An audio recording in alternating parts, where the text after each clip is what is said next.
শূন্য নিতাই নগরে বেড়াই, অভিমানী শূন্য নিতাই নগরে বেড়াই। যারে দেখে তারে কহে তন্তে দিন ধরি, দেখে তারে কহে তন্তে দিন ধরি। আমারে কিনিয়া লহ বড় গৌর হরি, আমারে কিনিয়া গৌর হরি, আমারে কিনিয়া লহ বড় গৌর হরি, আমারে কিনিয়া লহ বড় গৌর হরি। বড় গৌর হরি বড় ভাই, হরি বড় ভাই, গৌর হরি বড় ভাই, হরি বড় ভাই। গৌর বিনাই উপায় নাই, গৌর হরি বড় ভাই, উপায় নাই, গৌর হরি বড় ভাই। যারে দেখে তারে কহে তন্তে তৃণ ধরি, যারে দেখে তারে কহে তন্তে তৃণ ধরি। নিত্যানন্দ ঠাকুর প্রেমের ঠাকুর, তিনি কি বলছেন? যদি আমাকে পেতে চাও আর আমাকে পেয়ে গেলে আমার গৌর চাঁদকে তুমি পেয়ে যাবে। তবে কি করতে হবে? যারে দেখছে তার কাছে গিয়ে হাত দুটো চেপে ধরে বলছে, ভাই একবার বলো না, একবার গৌর হরি বলো ভাই, তোমার পিতাবে জ্বালা দূরে যাই, গৌর হরি বলো ভাই, দূরে যাই, গৌর হরি বলো ভাই, জ্বালা দূরে যাই, গৌর হরি বলো ভাই, জ্বালা দূরে যাই, গৌর হরি বলো ভাই। আবার বললো, দেখুন এত সুন্দর প্রেমের ঠাকুর যিনি রাজদেশের বীরভূমের এক চক্রধাম থেকে এলেন নবদ্বীপের মাটিতে, নবদ্বীপের মাটিতে নন্দন আচার্যের মন্দিরে মহাপ্রভুর সঙ্গে যখন নিত্যানন্দ ঠাকুরের মিলন ঘটল, নিত্যানন্দ ঠাকুর তো দায়িত্বটা দিয়েছেন যে হরিনাম তুমি প্রচার করো জগতের মাঝে।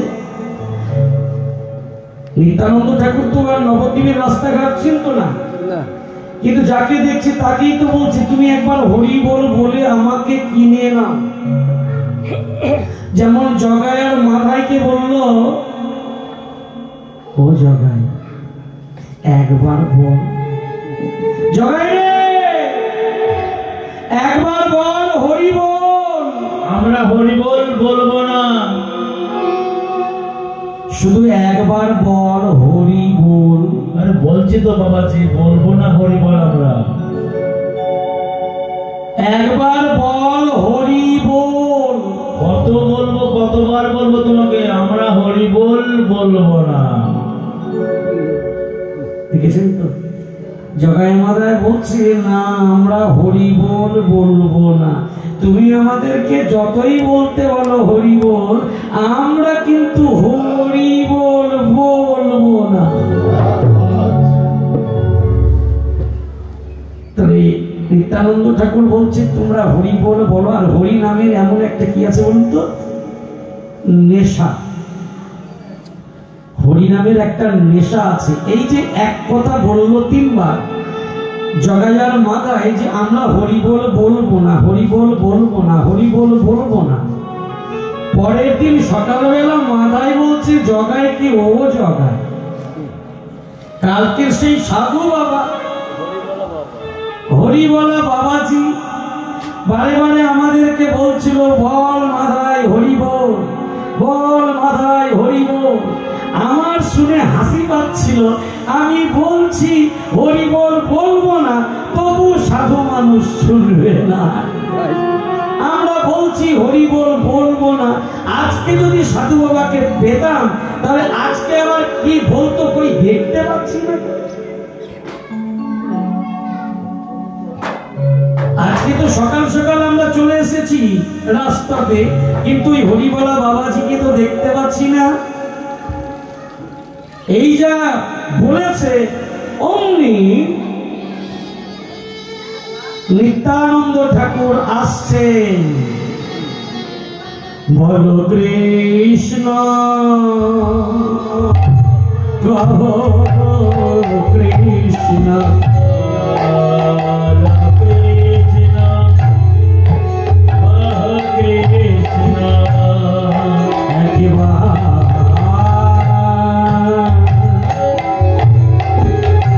বল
বলো কৃষ্ণ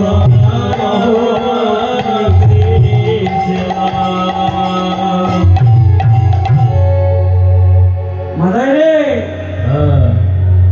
ওই দেখ বাবাজি আসছে। চল তো বাবাজির পরিচয় জিজ্ঞাসা করে দেখি একবার। হ্যাঁ, নবদ্বীপে তো কোনোদিনের আগে দেখিনি, তো আজকে একবার পরিচয়টা জিজ্ঞাসা করে দেখি যে বাবাজির বাড়ি কোথায় আর কেনই বা নবদ্বীপে এমন করে এসে সকলকে বলছে হরিবোল বলতে। একবার জিজ্ঞাসা করি। এই যে ও বাবাজি, এদিকে এদিকে।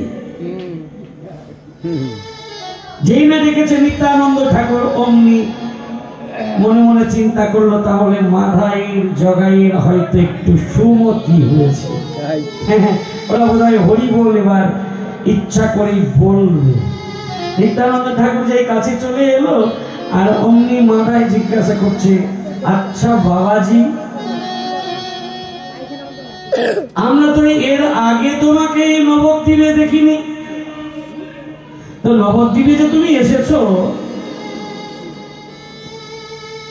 তুমি কে?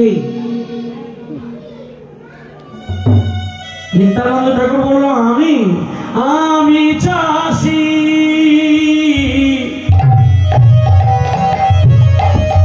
আমি চাষি জমি চষি,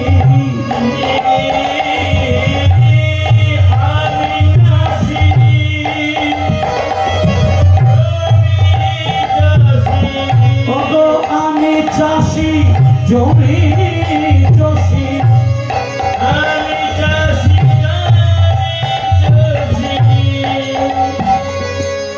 আমি চাষি জমি চষি, জমি ভক্তের হৃদয় ভূমি, আমি চাষি জমি ভক্তের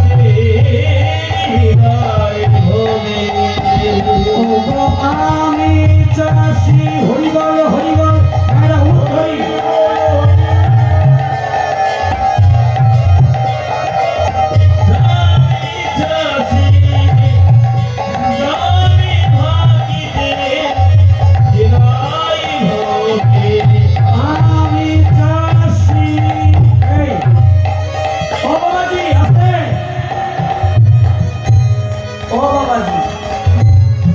তুমি যে চাষি চাষ করো বলছো, তোমার লাঙ্গল, হ্যাঁ লাঙ্গল ছাড়া তো চাষ দেওয়া যাবে না। আমার জমির লাঙ্গল করো তার ফল। কি হলো তোমার নাম? বল। জমির লাঙ্গল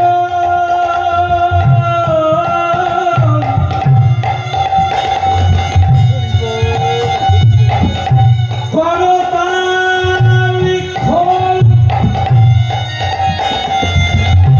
বীজ শস্য হরিনাম বল। জমির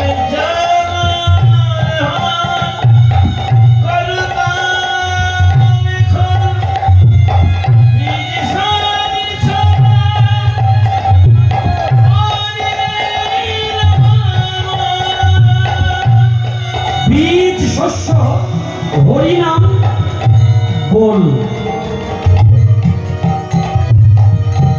আমি জমির কাটি ফসল, জমিতে কাটি ফসল। এই ফসল রাখো কোথায়? এই ফসলটা তুমি রাখো কোথায়? যদি ধান হয়, পাট হয়, মসুরি হয়, গম হয়, তো রাখো কোথায়? গোলায় রাখতে হবে। তো তোমার গোলাটা কোথায়? জমির ফসল হরিনাম বল। জমির গোলা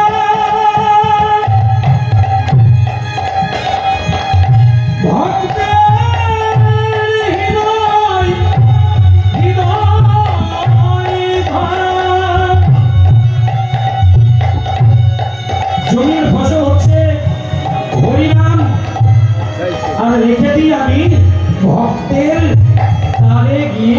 ভক্তের গোলাতে রেখে দিই, ভক্তের হৃদয় গোলাতে। আমি দারে দারে নাম বিলাই, দারে দারে নাম বিলাই, দারে দারে নাম বিলাই, দারে দারে নাম বিলাই। সেই ব্রজ ছেড়ে এসেছি ভাই, দারে দারে নাম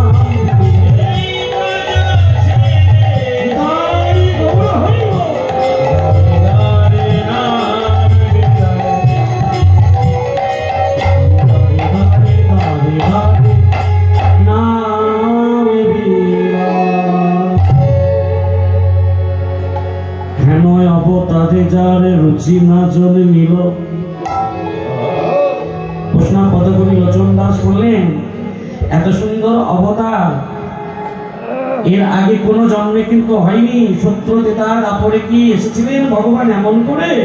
সত্য যুগে শঙ্খচক্র গদা পদ্মধারী নারায়ণ, ত্রেতা যুগে ধনুধারী ভগবান রামচন্দ্র, তারপরে কৃষ্ণ ভগবান কুরুক্ষেত্রের মাঠে যুদ্ধ করেছিলেন তার ভক্তদেরকে নিয়ে ধর্মকে প্রতিষ্ঠা করবার জন্য।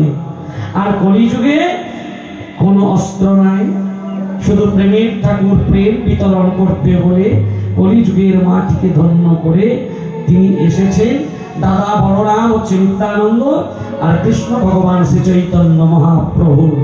তারা এসে জগতের জীবের দাঁড়ে দাঁড়ে হরিনাম প্রচার করেছে।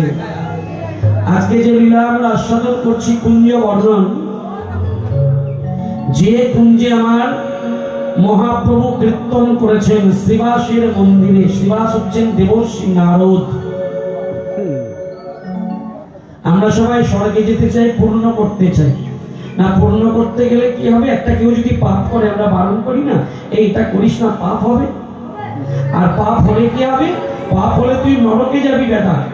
এই বেটা তুই পাপ হলে তুই নরকে যাবি, নরকে।